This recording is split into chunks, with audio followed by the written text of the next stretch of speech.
E au te volo fa fatalo fa tu Samoa lo mai mo ka le vanga le via fino u se fulu ma le tasi biru tu te nei le tu la e lima i le tau tu fa wa bla unanga lo Bluwave TV ya be se fo yo le dei fia fi i le tanto buru kalame masani o le tau te ya e mal manu fa volo tanto u tu e ya tau te ya e mal fia be se fo i wa u manu e pe fo yo le tala i le pa aina le tama o le la ya fa mai ta dia le awo manu ai mai le awo mala wa awo mala awo manu ya ai fa si fo il manuia tu langa le ya so ina wa ai favor ma fa ta ma zwan inga ona o le lo fa tau muri e mai so le lo fa te ta mo lu tanto ma te sili le langi o folofa mo fa felo ya tu i le dei vanga o le fiafi ile aso lu se furma le vale de masina augusto lua felo se furma de tolu ya i to seanga ona fato fafo ile ya augusto la to ai o tanto fa felo ai ma pati le masina lo nei vor masino setema ya a o ye le folo ngalo tanto butino ya ile fa si fo por tauro mea o le nei to sanga ya walanga a tato la sia lo le masina lo nei va ia ko le masina le tato fa ma vai fo le lua felo to lu la to ya por nei to sanga le songia numero le songia ya tato fa talofa mafusi atu ile fa filo ino le lua felo fa po afo iniona le lei ia o afo iniona manuia maniona fia o le antanto moa o yo le ile nei vanga le viafi le nganga to mu fa lalo fa talofa tuai beu ngaru le e lungo le tanto proclame wo mapaanga o ilanto e fia muri tai ia le nei fo ia unanga ma le dei tu fa to va ia fiafi ia o aso te tasi mai lava i le aso lua se ia pa ia le aso faraile ia pa le aso ngafua i le tātou porokala me fau le ua suia mai ai le tau te ia e aso ngafua te tasi i le tātou Blue TV Sports Talanoa ia o le sola fa solo tuai i le aso faraile ia tātou te toi fo ia i tātou te Talanoa i vaenga o tutupu sa tutupu o lo o tutupu ia mafuafuanga o le tutupu wa fo ile lava singa ya male savalinga ni fo i soifuanga pa ia malu Samoa ya mai ai malai tele ya pe mai fitiuta se ia pa ia fo i ya le pai ma le tamaita i ona fanua nei le ala taua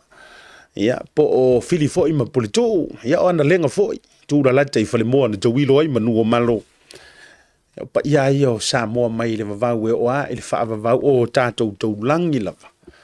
Ia matua le tuu le au whai ngā le dua. E ui o tātou mamalu wha ale anga nuu, o mamalu wha ale whai ngā malo, wale fio le au mamalu le malo, sui o le fono sui tau fia. Ia o le tāwhatoru wha tau ngai o whai ngā malo, i le fio o le pāle mia, malana kā peneta, fio fo le sui pāle mia, menesta ese ma sui menesta lango ma sui whai pule uma. Ia nga ta fo ilea ia le fio le fonga fitalai sui fonga fitalai o le mo te fono Samoa ia me se fo yo sui mamalu umo le fono au faitu la fono lo tanto wujiro ia a ole pa ia fo ia wale fio le fam sinu sili ia me se le senga o fam sinonga ia fam sinonga fo fo numa suafa ia me se le tapo inga Samoa o mamalu uma ia e tatou te fatilo lo mea lava mo tatou fam tua le tu ile pa ia o le au whainga luenga le tua o ainga ne le ite le malama.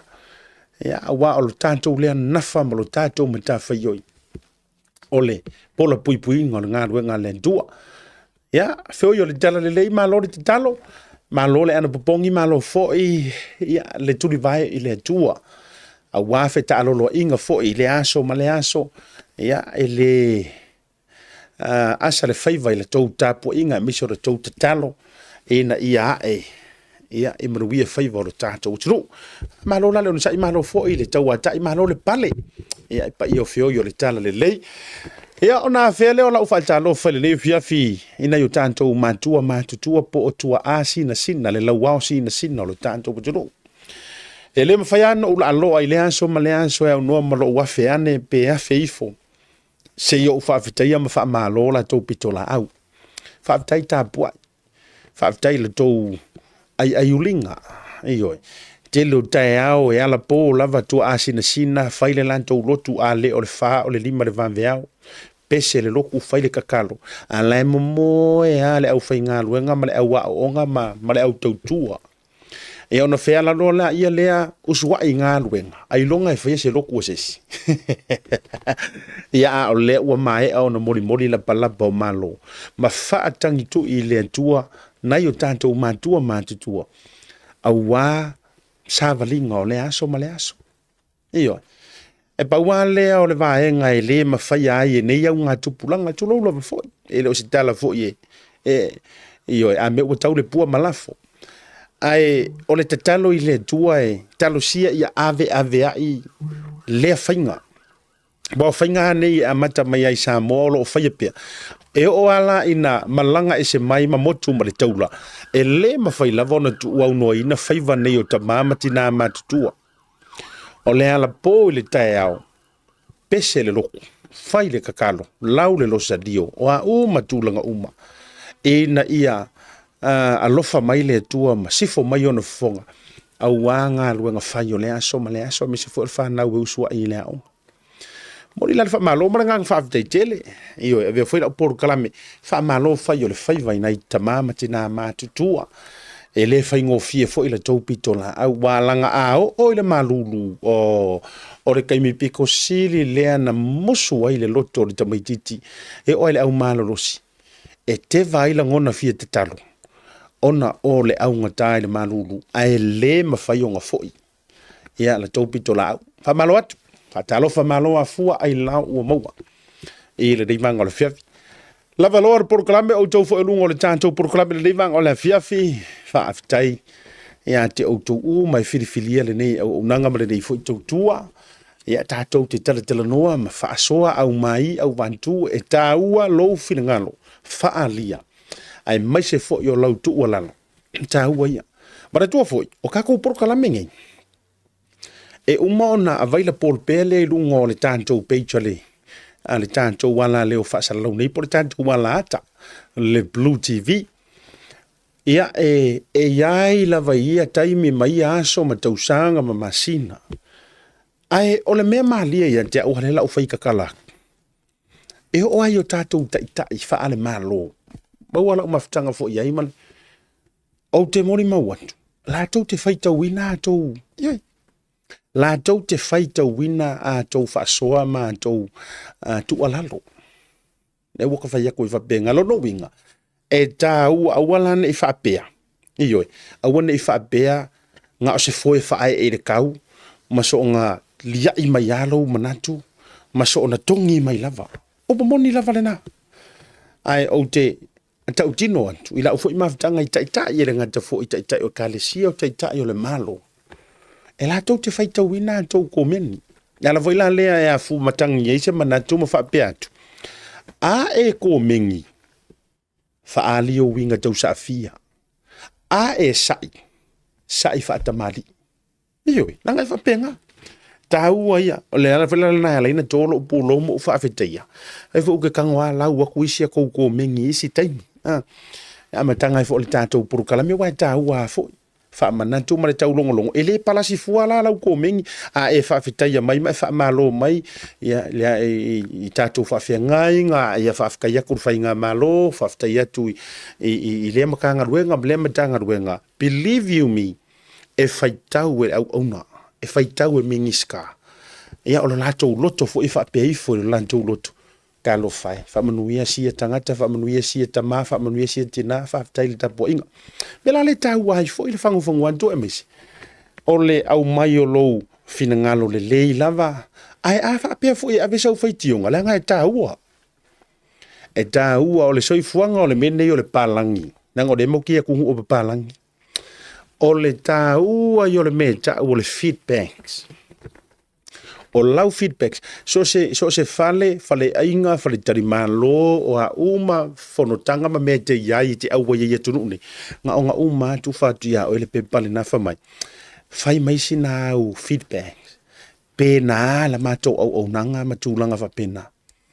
ia a le ke le o tanto Pacifica ma ka Samoa nga mayangu mingumi lapi Ioi. Na mai anu minumi la pisi. Ai nga manga kongi le la pisi. so ka vale le fale e va ai la ile mulunga o le o nganga ma ila ile fainga o kala fa mai e wale vang o fia o se mai o fia mawa ngu ko finge la lenga ia mai fa fe kaya ngengo menga ngengo ko ki iro ko ki ama suiro o lo fa lo atu ta ke me ese mai vai tanto ye ela wo mai fai feedbacks fo ie fa ye makala o ai ole ta ai ole melia ai se vaenga o sau o tautua ma sau o nanga po se vaenga sa le I fa amali na I lo finangalo ai avatu le no te tusi ai kusi ilalo. Write it down. Thank you very much for your wonderful service. It could have been better. It could have been better if that one lady was to smile all the time. What fai? Anyway. It could have been better if I was provided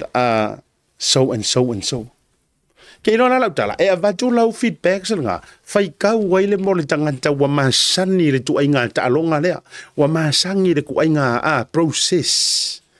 O lau tulon matolau nga leo sa unua siya matamafale nga, go through the process. Mga yol mele wa te wa amatay la ufa le tanto fa filo ai dingi va ole ka ki fa filo inga li yang ai vai la va tu nei lo feedback se leile nga fai ka wa yor ka ka masangi le system le nga fai ka wa lo me thank you for the service but the waiter the waitress the customer service was very poor and blah blah blah ai vai la nga umaka ka ki ese ele ko ngel la bis fa ka ki ese fa be mai fai fongkanga e reisei mea ina ia toe whaaleleia. Ia, o si vaenga ngai karamalai le tātou whaatalo whanene vaenga o lea fiafi. Le nganga fo ila lea la iona ta tu ualalo antu I poro kalame nei. Ia are kele o isi poro kalame. Allah. E sauare e pakakuma ia e moi ia wa ikar ko orua le vaior mea ai. Ke ia le whaasanga mai omi mai runga o poro kalame ma Fama arue so ye ke fi ala au bantu pepa amai e o fela o nanga nei tasi le vai nga tau am fe fono toe fautu antu matu ona lo antu ai se vai nga te fi fautu ai na ya me se fo yo fa tau tenga o porkalame ya oni si fo yo vai nga tu langa le ava noa fo yo na e tusi mai I le tanto tautua fa nga mai messenger le TAUTAI A'E pole Blue TV ia ai au mai le tu lalo tolo pulo ma mo le tu nga fa avtai ya te o do ye mo ta ye tanto updates tanto news bulletins ka ko pulkingi fo io news le lungo le tanto Blue TV page pole Bluwave TV. Thank you very much o le misspell pole spell error pole lava le ai lava ila to ole overprotective ia I le ingoa tau le leia o le Bluwave. Whaftai toro upulo. E meli mai lava I tua, pa whaapea mai, ia langa o le sasi. It's everywhere. E hore taimi e tau nau ai la tau lo updatinga tantou news ina ia vave kongi a kuro I lunga le news. Ia ai wa avea mavaenga I leo atu ai se upu po se spelainga po se whaleongo se nuu. Whaptaila le toa tele le meli mai tua ma whapea mai. E o whai nisi nai meli mai rungar ko mengi ma sau noa mamalu. Whamole a Blue TV na onto e whasao I fua e leo pai mala whai o saa tūlanga whapena. Tau ia la vaenga le na. Ia na matu acknowledge la ia ma whapea antu ia whaftai le longo mai. Atu ai ngas kairi fo ila lele uma enga e so me roma au ai vale au ia fai fale e sa uma ila vai fai ole le se me ai le yo ofo ile vai ka ngakalenga mori fa malom fa va jele tato major sponsors ne vanga le Tasi Market mai so tato tutua ColourShop seranga te leo le Samoa Tourism Authority le tato Maota Samoa service station seranga te leo le Pacific40 A le talo fa voucher mo le long so ino tato program tato tu malo longa foi mai fa au le tato program mai so ni so tato update ma se va ai po ua pa au mai le tato malo se fa se tato fa so no program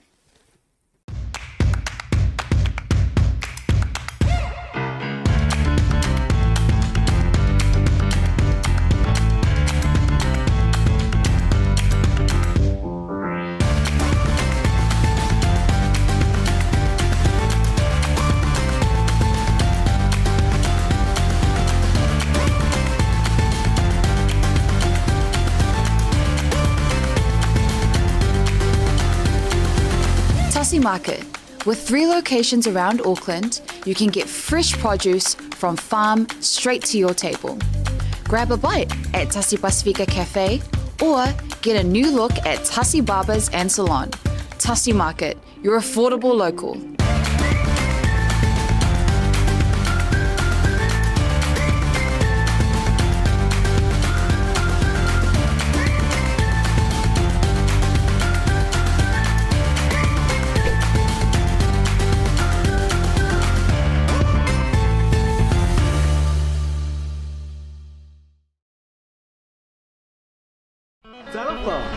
Welcome to Maota Samoa Service Station.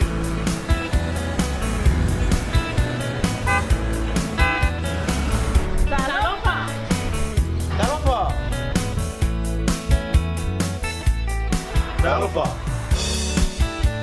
Talofa. Talofa. Talofa. Talofa. Talofa. Talofa. Talofa. Talofa. Ua iai foi au nanga ilunga al Pacific40 ma le Maua app. Mo nei tatou ainga, olo alala ia tunu mau.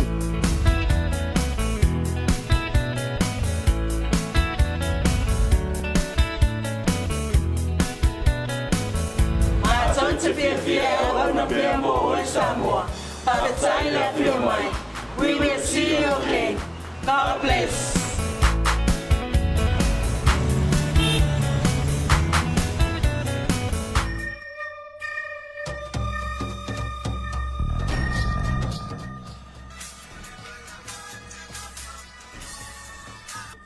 Hello? Happy birthday, Yus!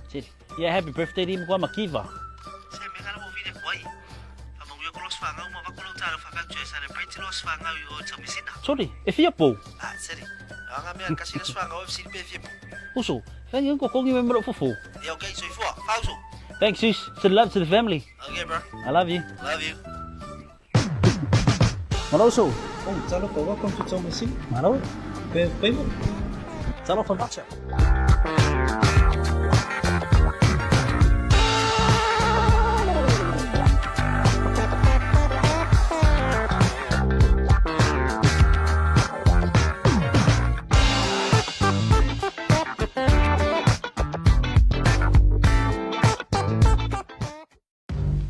The Color Shop in Montevideo can brighten up every aspect of your life, from interior to exterior. You can change the look of any project you have, from auto to home, around the yard, and everywhere else. Bring color to life with our selection of the best paint. Come check us out, because we're more than just paint. We got bush knives and a whole lot more. We're the folks that will help you kick that drab right out. So come into the Color Shop in Montevideo. Call us on 25577 or 21527. Drop an email to cs.creston@gmail.com.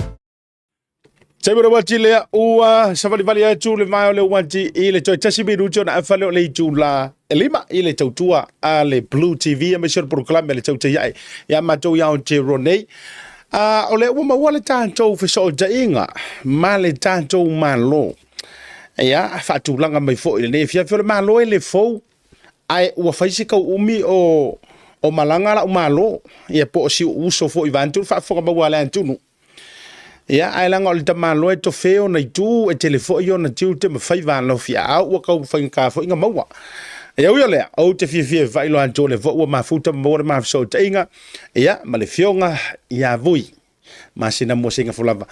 mai sini au setalia I lunga o le porkalame le TAUTAI A'E le ni fu banga o le fiafi o folo fa talo fatu I la ufionga ia mano fo de tautua I le porkalame le 11 mai antu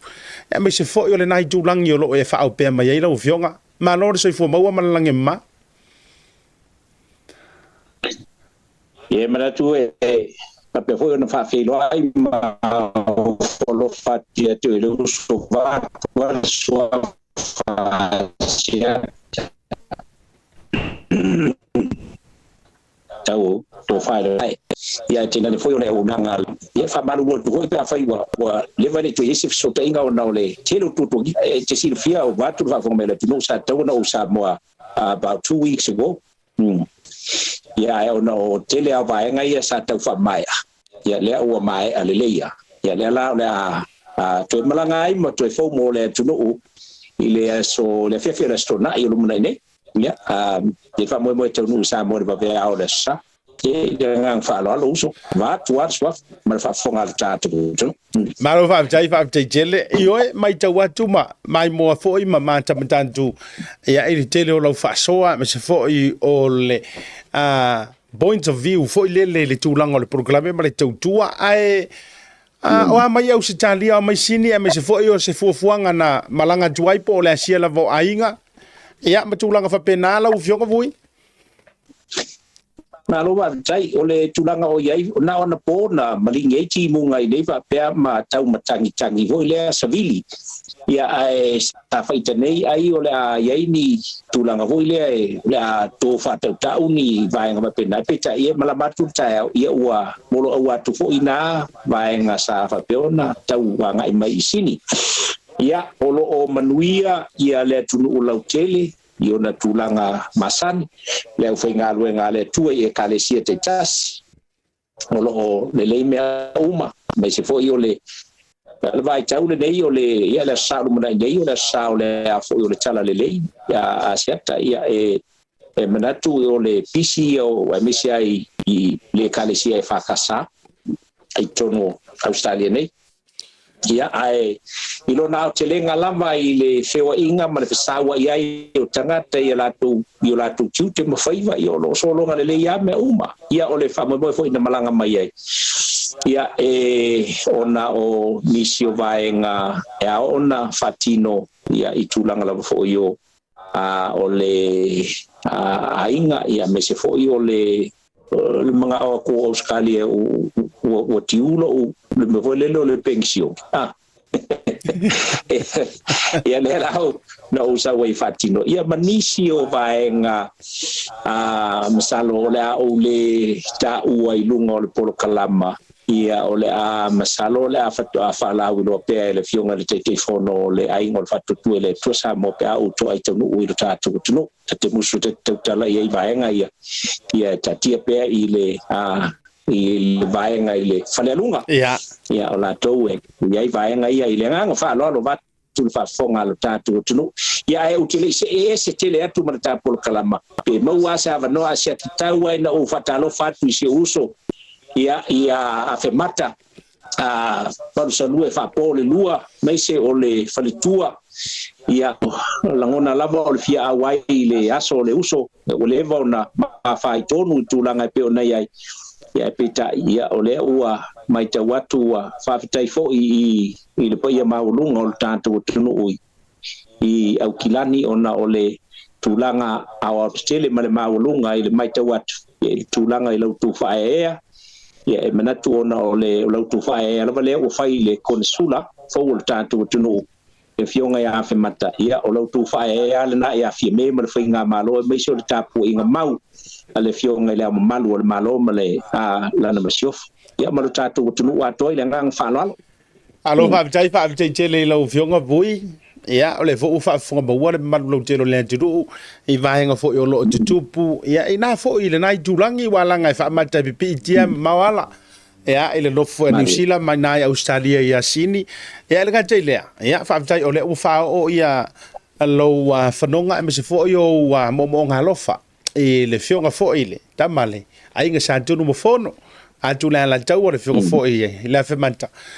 ia orgomalo talu wana do ai tau nu mai ele mau vo se ma vango ai te lo o el tangata le tele na tufi tau fa ina vanoa o sunga I fa fe ngai o ke kau va ia ku ila ka mat ka ku ingo fe mata pe ia tau le fa le nganga ia le wana fa fe ngai ngar ma fatanga ya voi la sa mo lo kofi vo le ki a kon ko inga wa kaule pe wa taule sau ka malo ai vaenga vo I fa sala lo ngai pina na ma futa lava ia ai wa fia fe mata se I fa fanga tele lo na nga fa le nga e fe lo ai vo I mawingo le o kilangi la to e yo le ia ma wa ma to fe lo inga tali ma lo fo ia le ma lo telo le ntru ma se fo yo le ma ftanga so fa tasia fai fe au mo fa fe ngai le fa to fai to lang feilo ai male fionga kone sula ya me se foi le tanto hai komesina I le lo mua sa mo foi lava no feilo ia tuai ina o mantu watu fa ma vainga ma le fionga le minister pito su William Sio o yo le la ka ku vainga mata upu tem ta pa foi so fi ngalo ta la noa ile tulanga ile ngata o le media I lunga o le va ai atu ale media inisio mata upu ai o te fia ta patu lia le tata so fi ngalo isi tangata o leva na muli ta ia fainga fa por kiki I tulanga o campaigns ma tulanga o vainga fa faitaru mai de the likes of vai kolone ia mai lanto wa fai langi le folonga o lo te va ia tu ita penanga mai o le fainga palota laiti o le ia malesi paki le o vai tunga o le pe o manu mai lunga o le la tau te tau vaina ele ngata le fatu tu ile tu sa mo tasi ma le HRPP ale ka ke vai ko le wei mal parti le ta o Constitution Democracy Republic Party o tau ia sa information sa ole se tu o pata tu ai tau mo fainga le vanga fa fai le a fe tau di faina ya la tau anava fa mo le lo fionga vui malo fa te tu siata va tu fa funga tu no ole vaenga I lau tilo sa o ngatala va o titala no ia ona ole ia tau va fo ia fa vai so Samoa e na te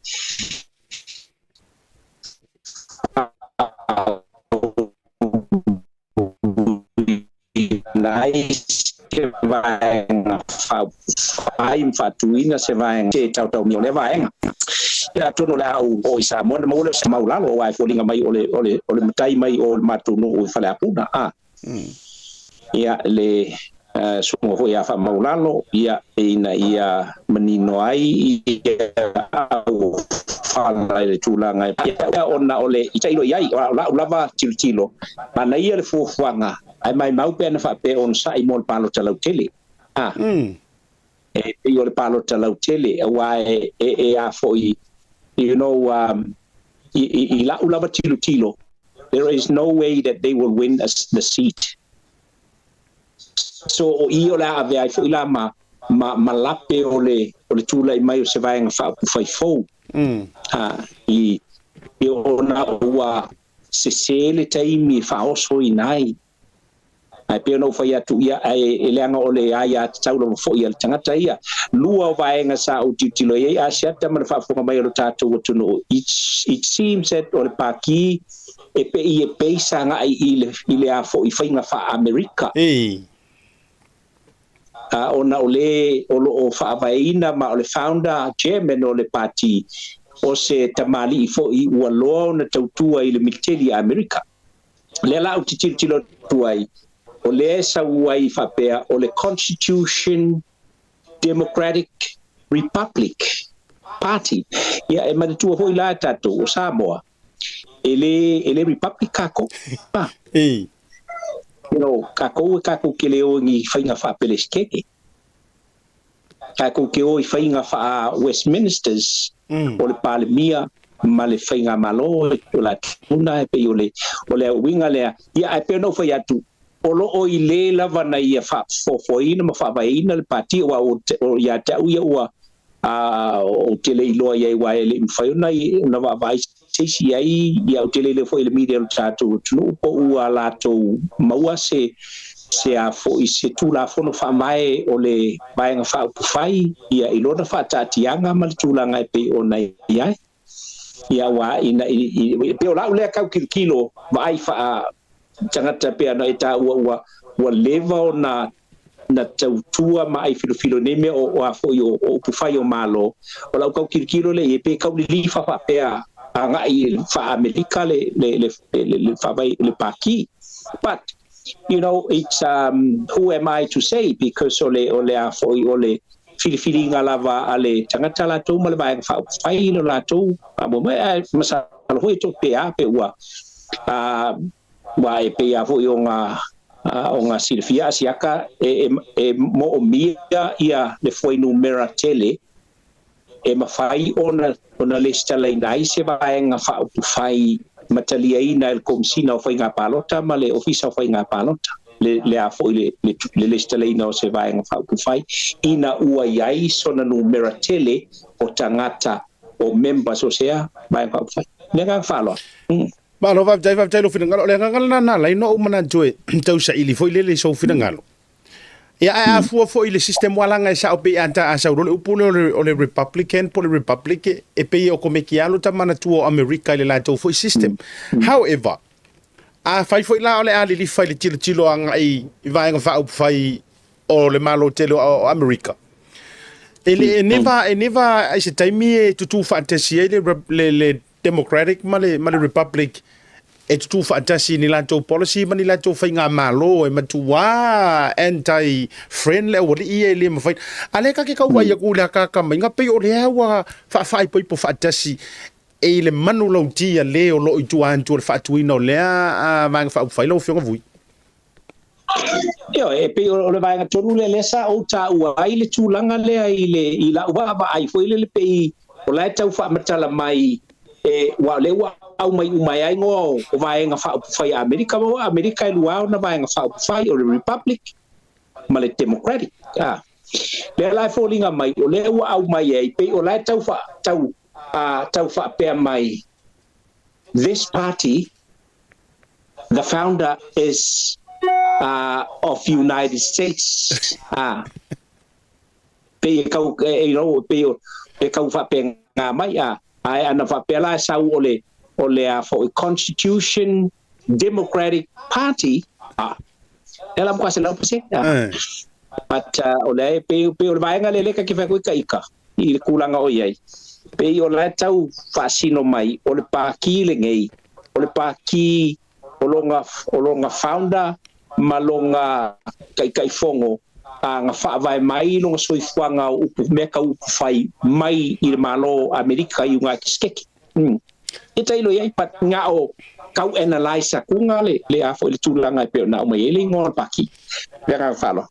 malo lava fa vitai now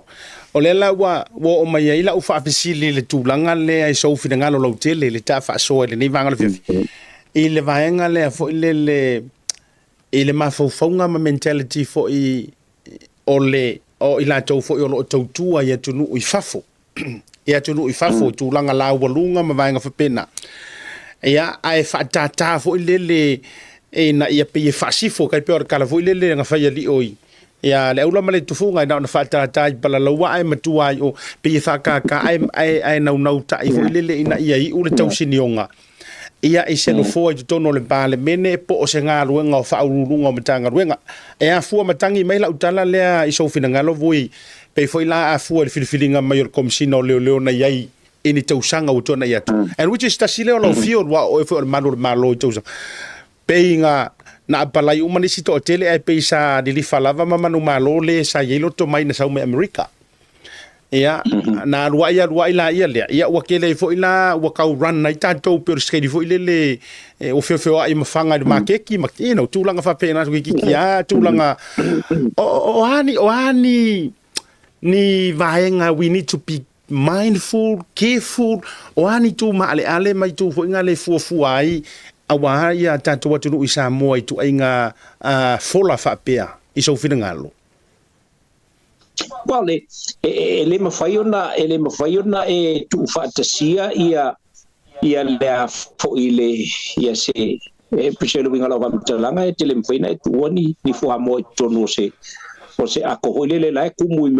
me fai ngal wenga wa ka e so ni me fai ngal wenga pe le winga le la taita fa matalanga fo ile tu langa pe ona ia you know, to me, I take my hat off to, Famolalo. Longa malona nau ta inga ina ia favaina se paenga fa fai e fa pe fo yona alai el tutua ile tunu ai mana tua foi this is not the first time we se pa ki favainga mai se kanga ka o ngofo sa olam so foi ko America ole paki ale ta fo ile ale tumu pule ia na faina mai fo ia se tasio alo tam fana o ta tu so ifoma ma alala i America yeah, which is ya ta ula bala ya le ele mfayon na sa ta mfaye na yuso na ta mfaya ya ele mfayon na because you know ele mfayon nga onga kuale ya nga kufa kasiangi ni kulo va kufa for mai le tunu ele mfayon fa mo ia le vai o vai kasi fa mo ngi o vai selu Entonces, que venga esa vari wa evaluar mai pau. E pero winga le ola taita fa matalanga. You know, a tonu lai e tau manatula to hoilele ole tula fono. Pe afa pe o se winga le ha. Pa pe o America ole tunu, you know, the number one democratic country in the world. It has power, it has all that. The freedom. Yeah.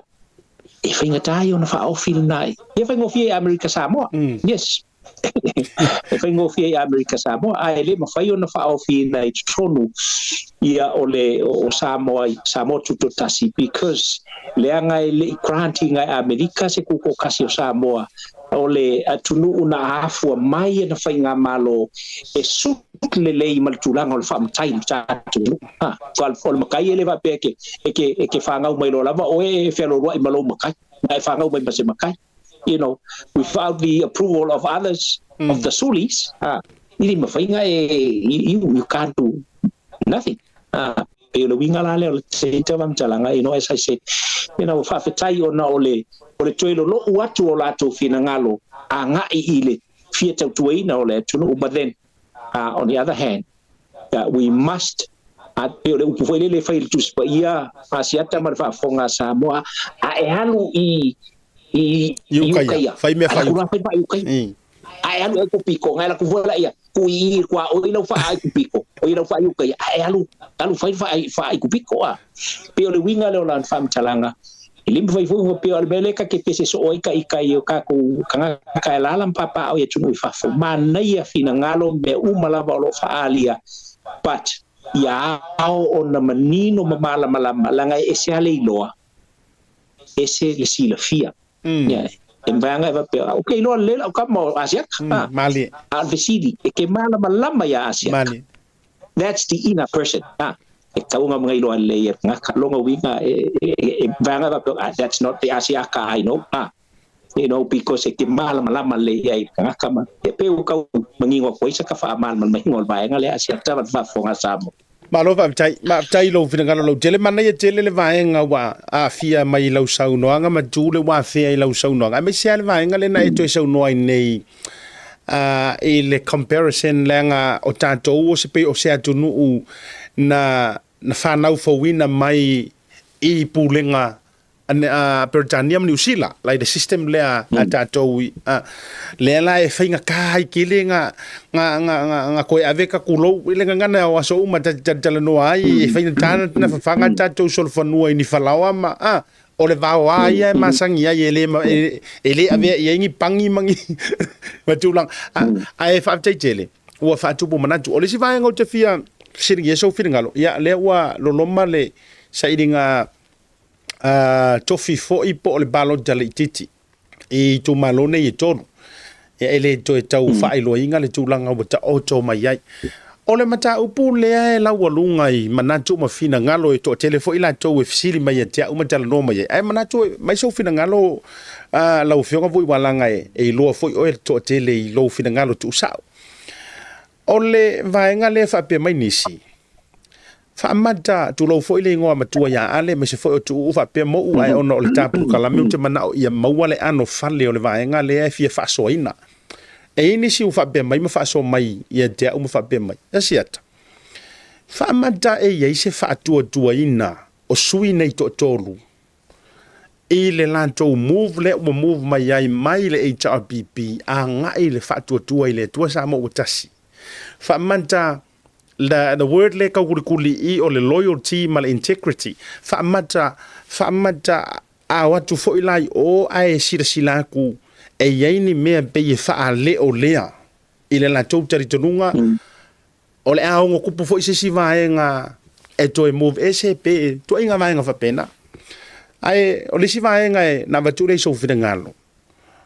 o o wa fisiri lo mafufa o le akongu ana mafuanga ngala inga na decided le fionga ale to fighting o matua ya ale matu manisi o ese mai le HRPP o ngila ko fainga policy o tula fono po o le meanga o ese mai ona uala to le to e lango ina le tai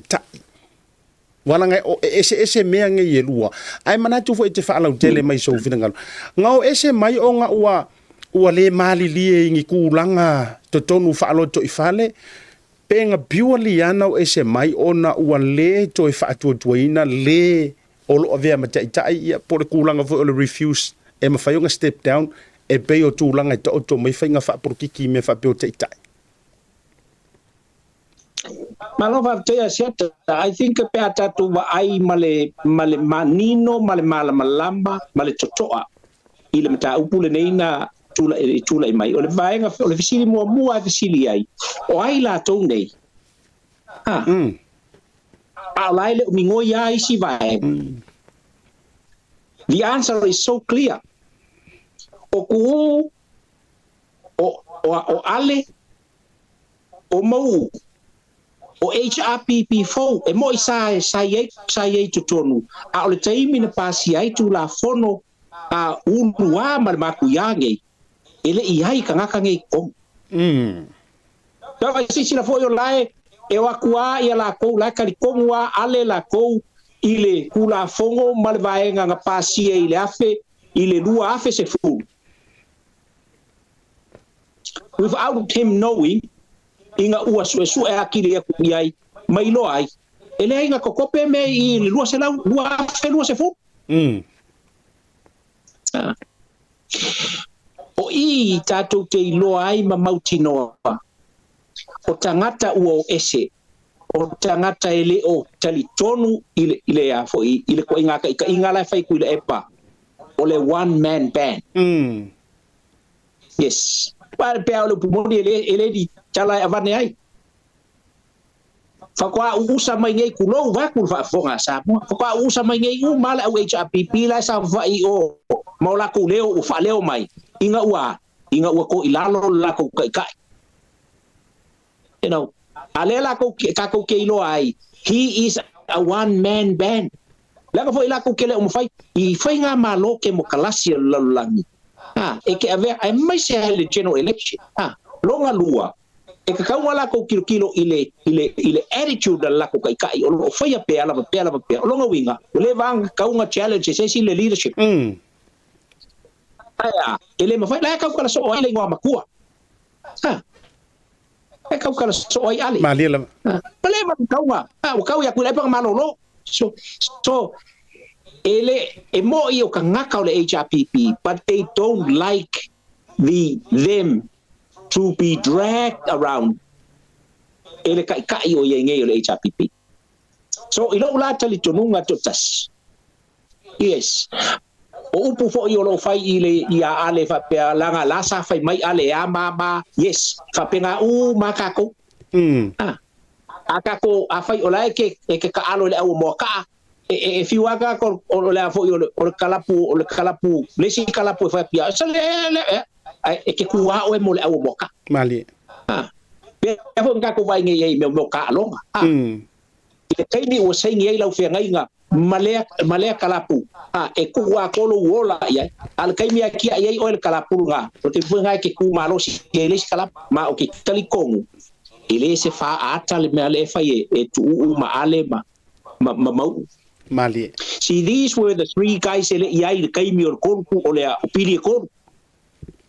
these were the three guys ele ai ile afo inga o loke maka upu kau I ele fa le ngu le la ua o aku kokong la ka ko wala ko ale fie I mele nga kaule se e mai ku ko kas ma ole la ko ki ka ko wala ko ile wala nga ngofo e ka kawa nga fi nga mai bo ala ko lo la total tununga pe on sa no so ole wa ku fa nga mano mali lo ngawi e ka kawo nga e ai fa nga ko pe ke lango o ame uma baga o fa nga malo e ame ela lango alfa vela ele kalia o te ko nga skeli fa ke mo kasi nga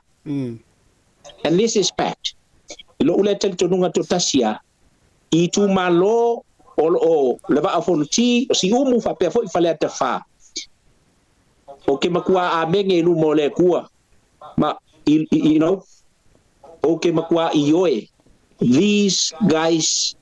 meant every single word they have stated malo te le gang fa lo malo faftai lo finangalo taua I o le whaamanino ino vai sua nei ma vai liwia langa ale manino ele ma fai foi o ai meso le e tapena o la fa fasili la uvionga voi so finangalo o le la o alo atu nei ia il fai palo talaiti le foi la to tapena le HRPP e ko e fiko ai ma le fast ia tatia ia a ele fa pe tati fa nganga vale si pati le u fa tu la mai nei ai la focus la u fa fasili so finangalo I pati nei e lua o le ua fa kasi palo ka kele fa alua I palo ka fo I pa elections ia na te atu nei ia o le tofi fo I le na mali wai ia le fionga vaele sau ia I le tofi o le sa yesu nga pali Nicoliang ele I manuia lava le campaign strategy ale HRPP I lalo re ta inga lava lea ale tai lea I te ai lea na fua matangi ai leo ese mai ale tolu le nei ba te fo o le aso ufinga ngalo from a political arena for ilele through all these years famata in order for them me ono manu malo se no fo po oni no fo o vaenga le tolu le ko yarungi do they need a new leader famata what down to restructure what do you think ele tauna on hampo lo se kangaka mas pape mai lo okay let's have a new leader. What do you think? Yeah, ole ile anga ia tu le palota. You know, it's too late. It is too late. Wakale ya le upuhoilele fai ile mole. Ole kanga kai ko okol pulo ko kimunga.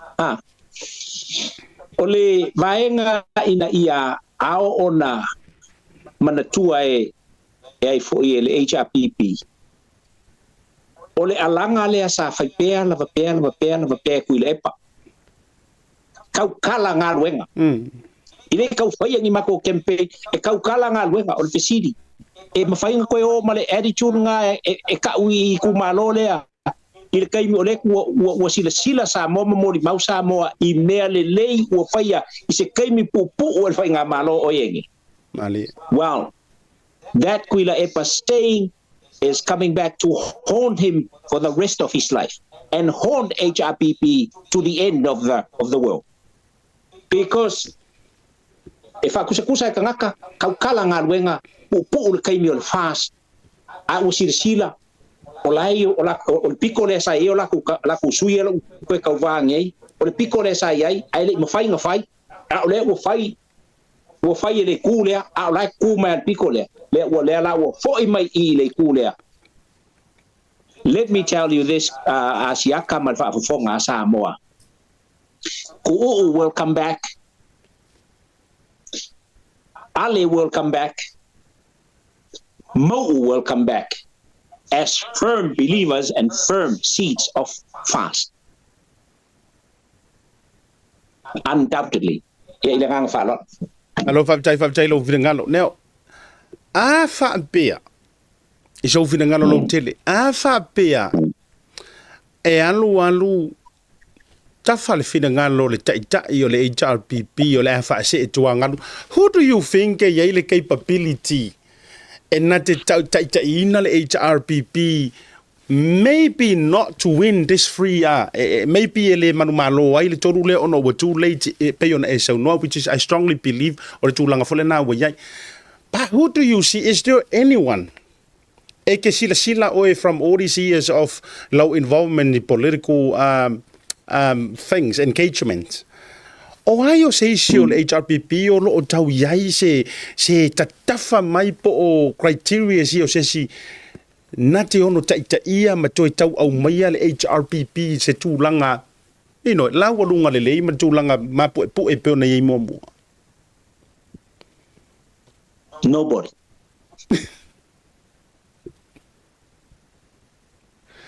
That's the answer. Nobody. Ma o pinge fa maunga o le saunga ale kama o le ekalesia kakoliko fai langi folo. Le kusia kuila e pang kuinga kuia keia e kalia kuai ile fesili ale fionga ile aki e kopo la mele kaimini ngei wa kaunga makanga e a se kua ai au mai se sia o a oma a kali ele ai maseisi e fa kuinga kuila e pa ola fa vela nga fa kuinga e kanga kala ukele o le kuula ko iai o yo pe a fa yo ai kuila e pa fa mai kuila e pa ele ai maseisi o la ko we nga ba. So the answer is nobody,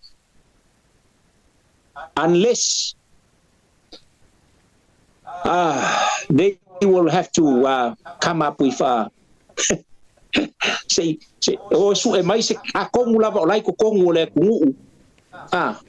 se kangaka ele ko kongu le palemenge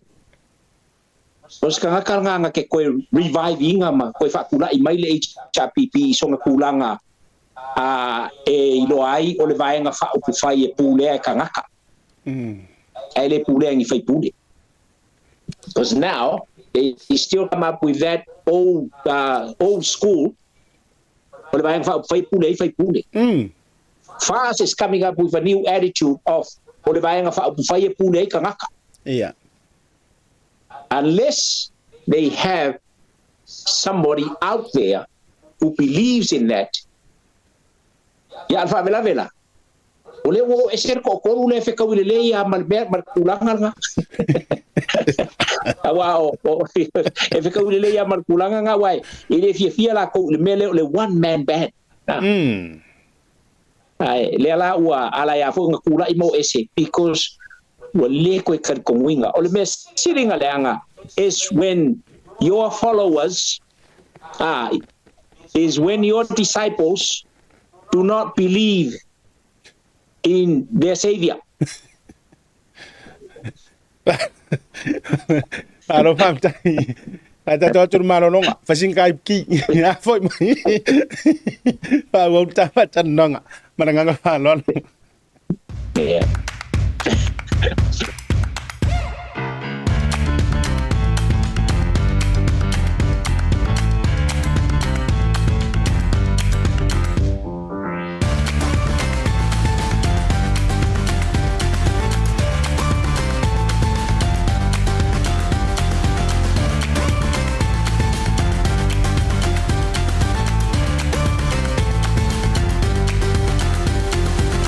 Tasi Market. With 3 locations around Auckland, you can get fresh produce from farm straight to your table. Grab a bite at Pacific40 Cafe or get a new look at Tasi Barbers and Salon. Tasi Market, your affordable local.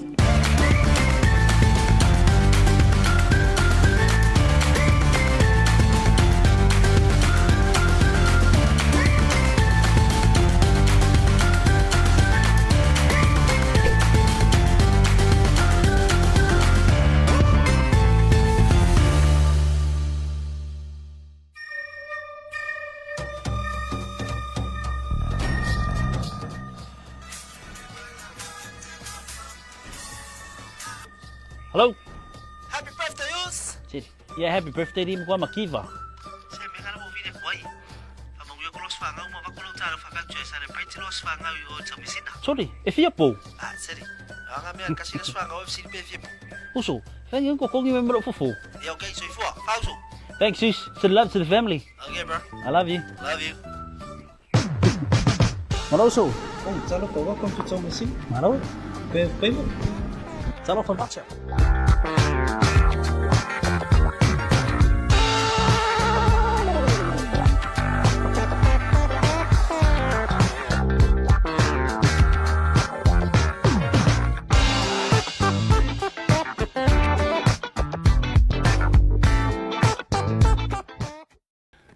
Toi fa vele atu toi tali mo el programa malo longa masali leva o la fia fina bodi ma minuto te dele tula e ono ma fa soai ia ma le fionga ia vui ma sina mo sina fola vai lungo le programa le TAUTAI A'E le ni vainga o le fiafi Ya o mafasoai o maua talanoaga o le mate talanoa i mataupu ieso mataupu faapolokiki ma te faasoa i faamilia ia ragata foʻi lea o le tomai o le fioga ia voi talu ona mulimuli taʻi mai tulaga faapolokiki all these years o le soifuaga i mea lea tutupu ai mese foʻi o le loloma ai o le faiga balota nao faiga balota laʻititi ae seʻi toe avatua laʻu fesili lea i le mataupu lea o tai ai mea tau vaenga whaupufai. O le winga o lau tala. Avea o e masekangaka, I'm not talking about a founder o le paki, pa o le wo tala noa ina ua avea i le whai ngā paki matulang whapena. O ai kongu ai pule ko kasian mea le o le paki. O le pati e yeiso na whaavae fo i lele o ni tangata, o se komiti, o ni langolango, o ai uma faufautua. Po o le mengi o le paki e pule kasi kangaka. E pule tasi a wa velo o e mataitai wa e pule ia. Ona o leo te tau tulituli antu wa vaenga o lo ta otomele HRPP ma fono fa yantu fa pea. Ia fa pe fo inisi ai wa so nga faile. We were all HRPP supporters from back in the day. So le winga lo tala. Wa ngar kasi ano le paki nga ko iloa mai le telo taimi ia SNDP manisio. Ai e ma fono fa yantu fa pea lo tala. Lenga ngo whakarangoa ia le fionga iau pito le minista tangata atu moto le Pacifica i le vaiaso na te anei. Nga ofisiringi e sao yara mta upu lea. A lape se ka inga, a se ka o se paki ini feko ainga whape i whainga paloka po le feto ainga ingi a uma, whether it's a general election or by-election or a emergency election or whatsoever. Nga o nga fail la once, step down. Fail twice, maybe lucky, step down, pay sack.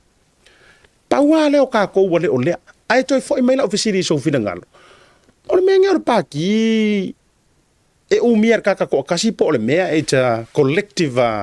management fo i lele i fina ngalo e fisu ia i eito finga mwaenga whapena. Malo fa te asiata i ala fa maoni la vo mene vaenga fa ku fai. Ole ia Silvia foi esel paki esel me ka o le caucus o le fa le tui i le ngana Samoa o le fa le kuila e la lo uma le fa malu o le paki o le paki pe nga fai mai si ngana fa papalangi nobody is bigger than the party no one is bigger than the party. O le kai o le paki, o le kai o le whawhalekui, ma whai pule uma o le whawhalekui, o la kou o se vaenga o le mea, o le whaamalu lau kele. O le whaamalu kele ala, o le paki. Awa foi, i ala mangingo au menge o paki, o ka ngaka po o ngā members. Asi fio ngai la ia le bai nga fa pu fai le ar fa ku ele ko sa mo kasi ma ko wo i ba ko uma ai ku malo ia e sa uma ka nga kai lima se fulu ole ku malo wo uma o ku si o la ko suafa la ko telefongi la ko ku akusi ma la ko saini therefore o liko lale le ia le membership ka nga e pela o nga e saungo i le vaenga le ngei e pe o le pulanga e pule la kanga ka le paki a ofo i nga fau se fa vai o se vaenga fa pu fai pe fai mai a ole e kofia la le vaenga la o se komiki kofia la kofi o fau mai le fa vai o paki ele o mai ala ko fosi le la ele au mai pasi inga e members o mal paki isa la ko convention e balawinga o nga fakwa o ila o nga savali e lole o paki e kusai o kawolumanga o le vaenga fa fai ai le o le penga o faia o le kai o le fa farkui wai kai le kai ka o le leader o le paki o le leader o le paki longa winga o le leader le o le paki i le fenga iai ma le maoka ai le o le leader le o le paki i le fenga inga o le vaenga fa fai mo nga sui maunga members le ai o le leader o le paki le whawhengai maunga members o le peleskenge po le kai fongo le ala ka unga e ka wai lai kongo lo la ku whawai o ia le ngā ia o ia e whaia uma malanga lau makulanga uma wapenga ai ao o inga whai ia whongkanga e meo o conferences ia e kasi ala convention ia o ngā wala aulola lea o ila e saungo ai le peleskenge o ia o le whaao o le paki o le whaao le o le paki eri o le peleskenge ai le o le kai o le whawharkui o ngā invite lola ia o i ngaku e le peleskenge le avangoa i le kai e kalangoa mai ai i le kulanga o le ao kelenga o lako kongu ma lako ngā luenga ma me o lo whiinga wai ma me o lako fufuinga mo kongu le palemenge ai lako kele pulea le running o le paki see administratively it is the president malanga lau ia o vaenga ia ke kau o ngā iai ia ka ko ua o le ua ongo spuka usanga kalungu ko kasi Samoa. Now it's time for us to follow the guideline o menge o vaenga whaupufai. A o le penga ufai aku, o le HRPP la vaia, o lo o mai ai le old school, ngala vea ai foi male SDP la ko. O le leanga la o le belanga asiaka. Leanga a umalonga e fai pule, e kele koe kea mai me fai el vaenga whaupufai. La mela ko sa we fu wala kala la mela ko sa we fu ye o le ko fai yes ai afu ye wai sa ka ki nga aveinga o fa kula i lumo i o fa ngofo o ngofo la it was this famalu it is this body o ye fa uma ko me uma fa la mela mele ku pungele HPP e master ka malo me uma e master il vaenga fa o fai il fa malu lo kele ko e master il fa farkui yes so this is the problem this is where the problem is sisi la po ya e kinga o la uma o nga kawaloa ia le avea ai o ai fo yo o koe o la wofo makai o le a foi o le HRPP kongo o le kua ngai ko kongo le bale menge ai a ole au kuskala so le kwa oki fo ya au kuska ai me le o fu ya kuila e pa pesiri ya kuila e pa me umala if that was me I would never waste a minute of my time to go and ask kuila epa I will go and ask la wofo but the problem is ola lava e ngofo ile mafau fau la wofo kuila epa ia le kiwa ngofo mo faule le ngole le ole kai sidi winga kai sidi kuila epa see this is a problem now onga o fo ya kama mai fo ikangaka ai o fo i vai nga fa pu fai ia kalwai ka muli aku lako ia nga kwala ia ole me fa mai ia ai manku sa hois ko ingawan ele ya nge ka kuila e pa fa vai ngole HPP no wingo lo so no nga wo vai lupe e so no o le ata fa nei ona bo lea wa fa tatia mai ele fast por fa jo le to sa mutas o le ata lea o fainga fa por kiki wa ta oto ai ile taimi le nei ele ngata na o Samoa a o so se atunu we pe foi nei e se ale kai o le paki pe ona ye le tai fo le malo ma a tulanga fa pena a sa le a le tai fono le vanga fa o bufai le ta oto mai le sunga la o le mali to e le fenginga ia la to finga nei e lua a o le vaikele le kai o le malo ta oto ale tai o le malo ia le sunga tai pa le mia ai a foi mai loa i le faapu mo foi le tulou i se fa isa ngana fa faingo fie mo le paki itself ia o le tai fono la e fe ngai ma le vaenga le malana lau a fono malanga komiti o le vaenga le tau so no ye na tonu la o le fa malu lau tele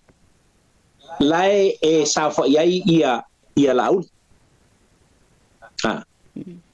ai fa foko foi al tele te mi sa no ai lau ni fa pea ia o ole ora foi o firme tabai tai pale mia por kai ia vai fa ku fai ia o ia o su kai because what they meant is o le caucus. Ia. O fia me o le kai o le pale mia o le kungu a o ia o le kai o le whaafarekui. O la auli o le sui kai o le whaafarekui. Ai o ia o le kai fongo o le whaamaru lau keri.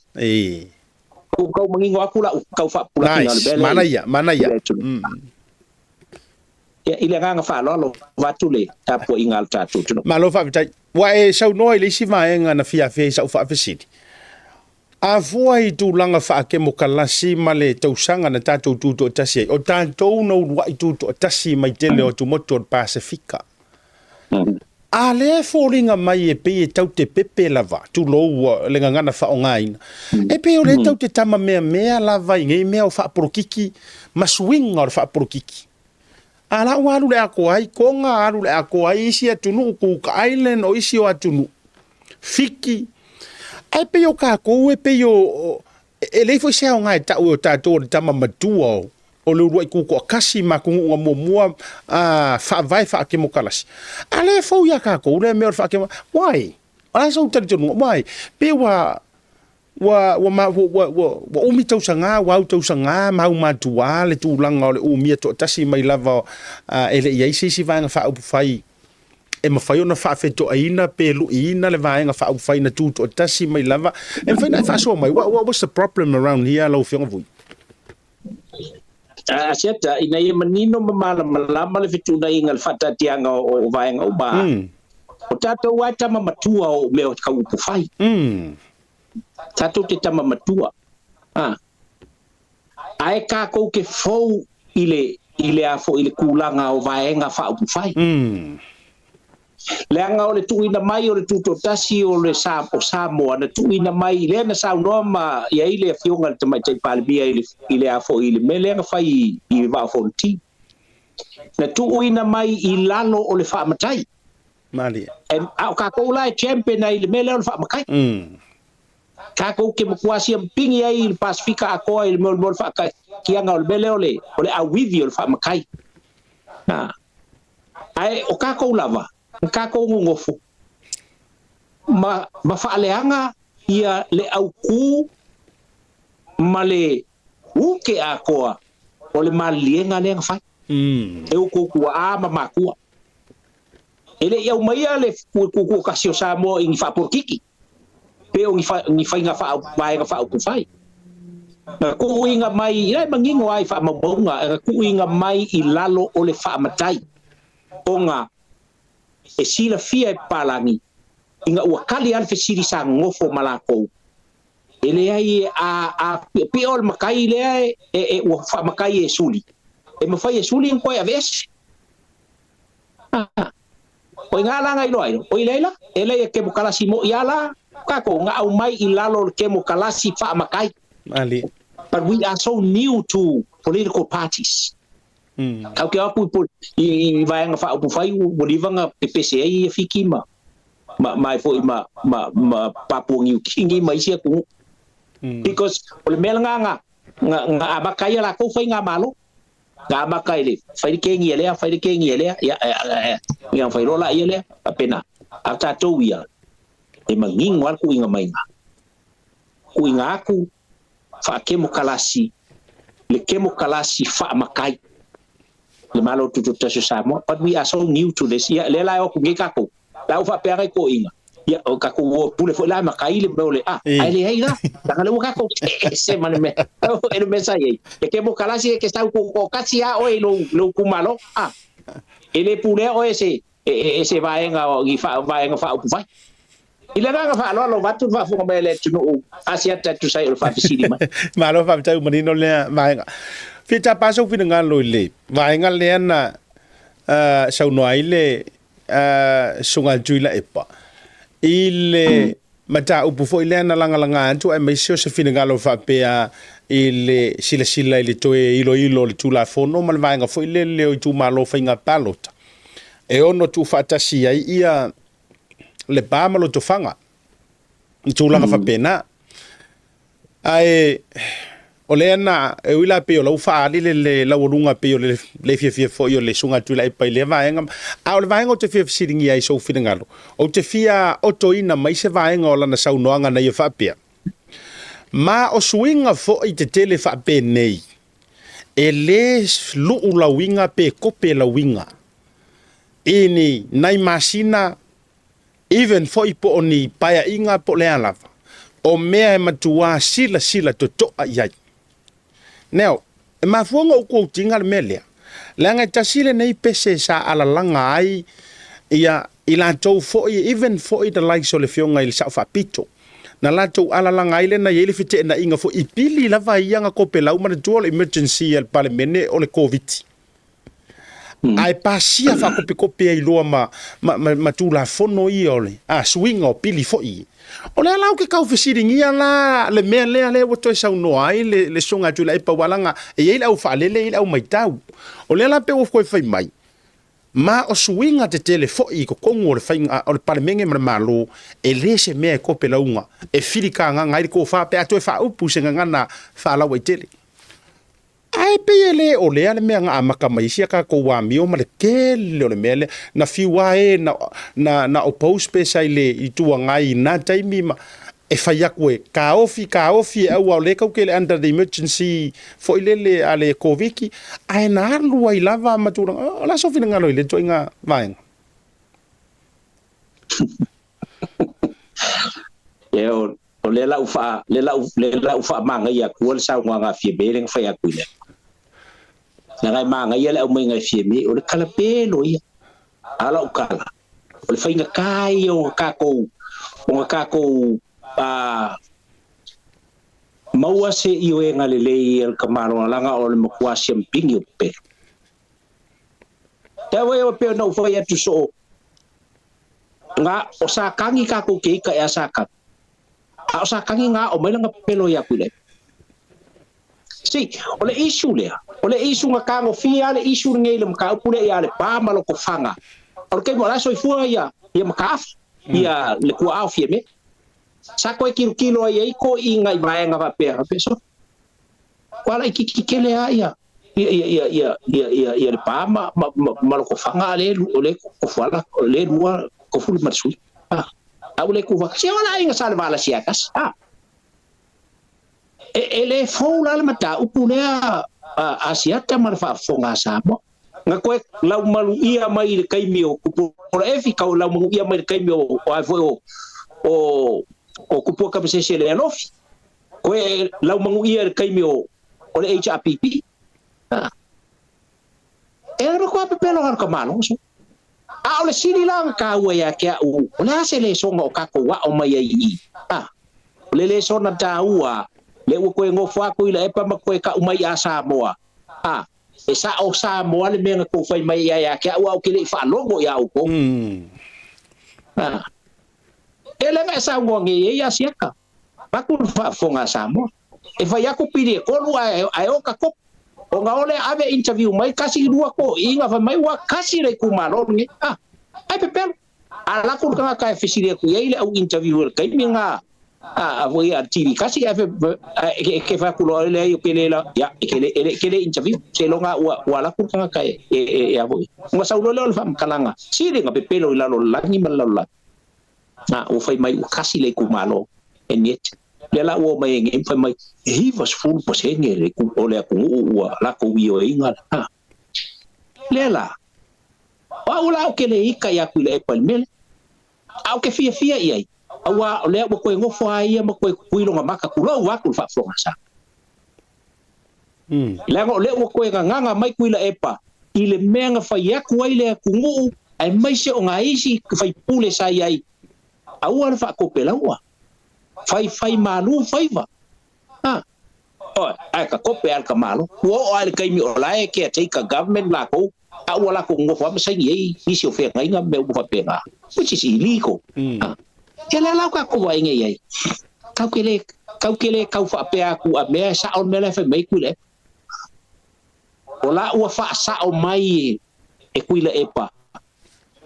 le vala au mal ku mango Samoa sa fa yaku iai e au le fa ko pela u se me kasia le nga ya fia lor so i fu o kangaka a fia fa vai ia o ngale le le la wa kangi mai ngi le kaunga fa ko pela ua ngi me o le fa pele kaung kala ngoi nga si o sorry ua leva maka upule ua leva noi ngala nga musue ka ngoi ku fa de mele nga ke no ai ui ele o ke mi ngi fa ye la o ke ki ko ya fie me ya le la o ai ya ne kangisia la ulu se va ia ngoko ya ele ngaka la inga ngoko le va ia ai malebo ko ya malo fa tailo fidangalo vui wa mafua no ta paso fidangalo lau tele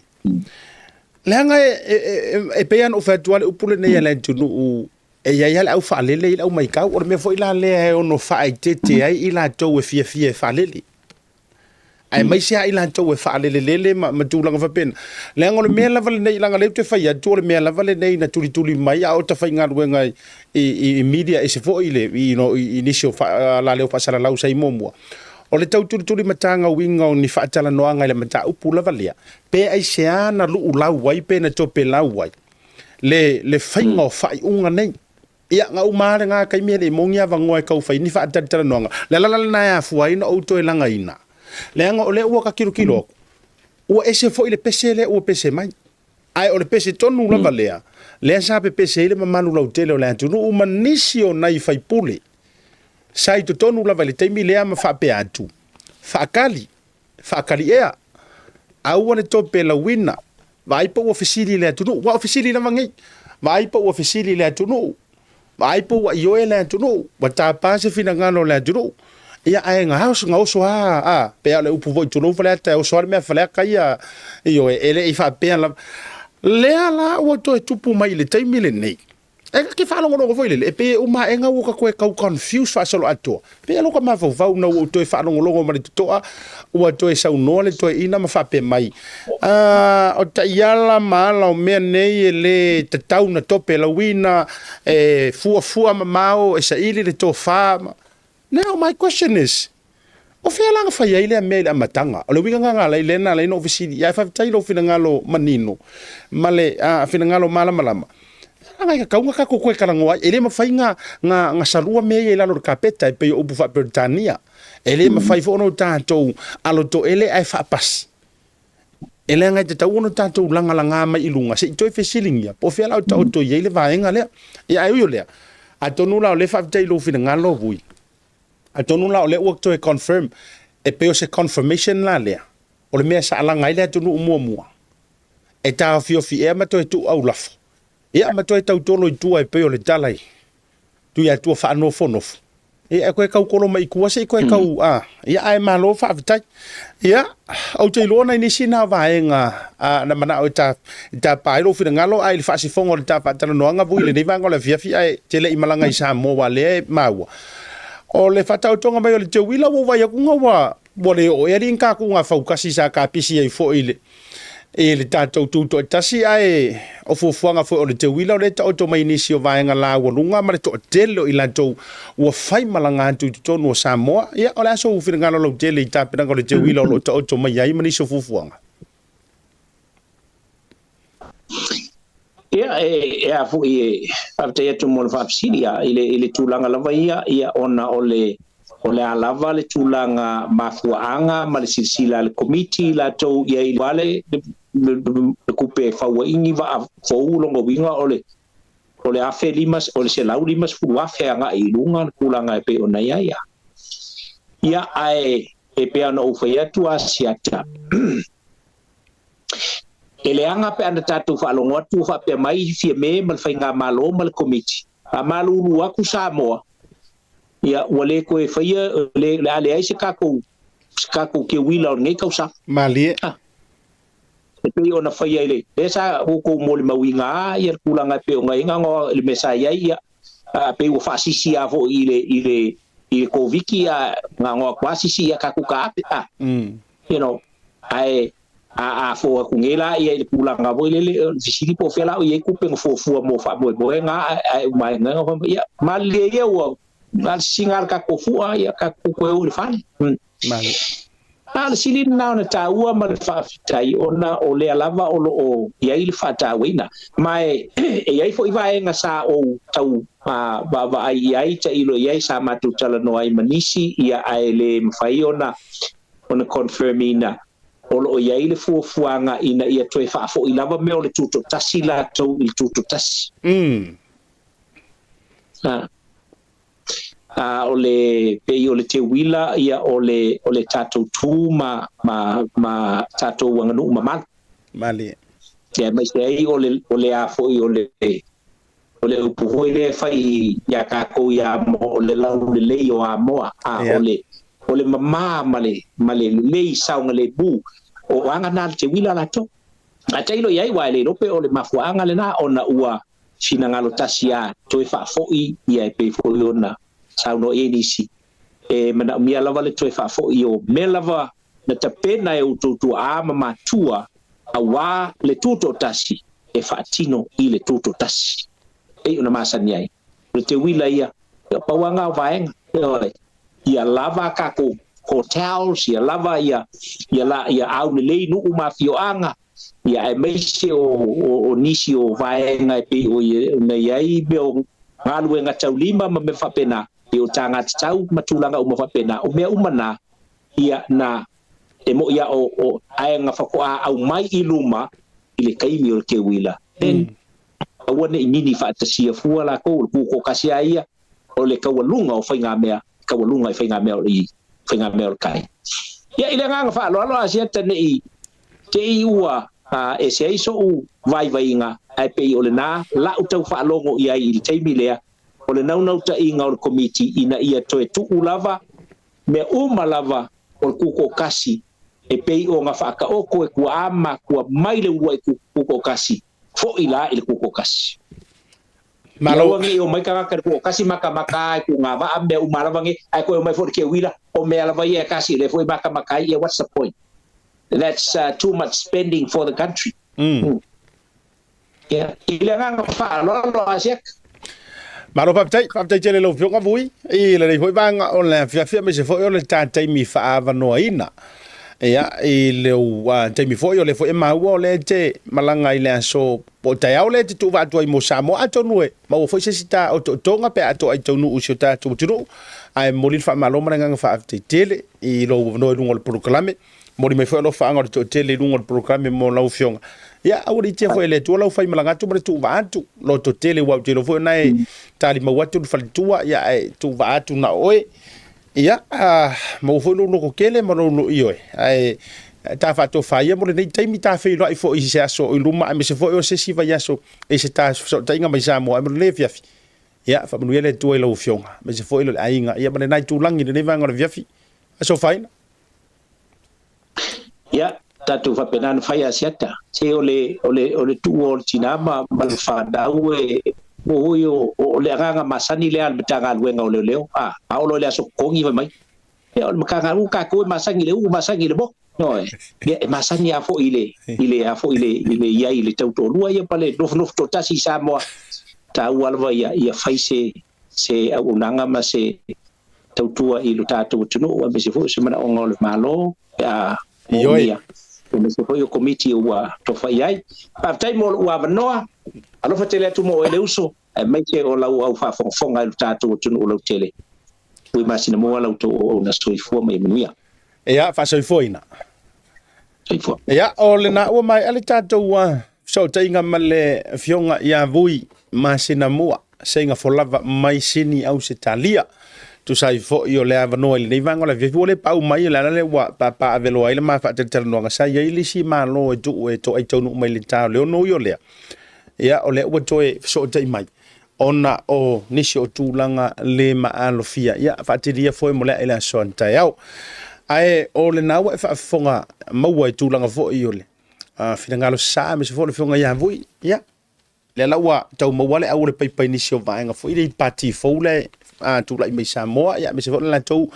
ta penanga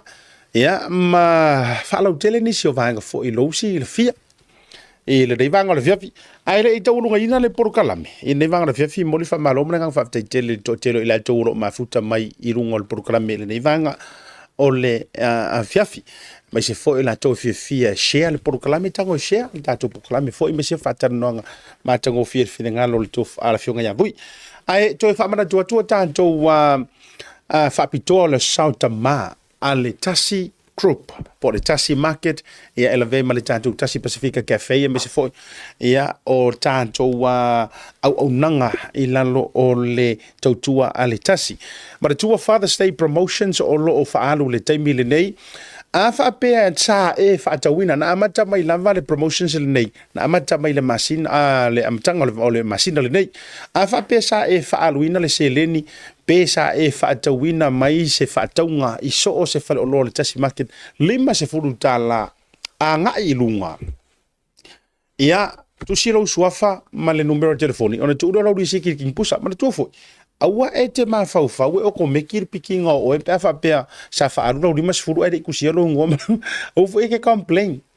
tu silo suafa ma la ngumela e le receipt ona tu le te tonu le ting pusa le nailu mo counter fa lo ne to o le tatou se ile u failo mai le sunga le fa fenga inga po le pulisili o le tanto Tasi Market o le se ila le nga le e lima sulta la ma fa solo lunga lo fa taunga e live ile tao le tolu e te ono manu malo ai ile matai watch pe o le black e vai wasau tamana le nice one ya wale ya male kamale ka kia I maronga band ma me uma fa pena o le aule o ma fa le waki the black one matai black ta ma foule e te ono manu malo ma jo for finger le tanto promotions le ta le tolu okay live mai o le Tasi Market e vili mai fo ila oe sua fa o mai wala ki so awe ke popole fo ilele pe afa pe te ua la u ku fa ka inga wo fa ku ngei o le sua fa le o fiti mai lunga o misa ka inga a vili ku la u mela misa ile kai nga e le tali mai lungo le live ia ua misi fo ilo wa vano o le ato e se e sila uma ma Samoa e fa pe nan finga o le tangata la e kali mai mang malo le wakina sili le fase lau le tau o le wati lea e te ono mano malo ai o le siaka ko fa pikolo ngalua o le matai watch le code kama le aulu e le alfa mo kango e kakala ku e sila fia le ma e fa pe mai ai fo yo ia le sila mai amala lea o le tatou wakila lea lua se fulu ta la e te faaluina anga ilunga a maka me le lua suka la anga ilunga e te faaluina mai le Tasi Pacific Cafe ma le Tasi Cafe le One Tree Hill nga le lua tatou faleinga ia o le faleinga foi le le cafe kama palangi foi nga le mochaccino cappuccino o le Milo chino o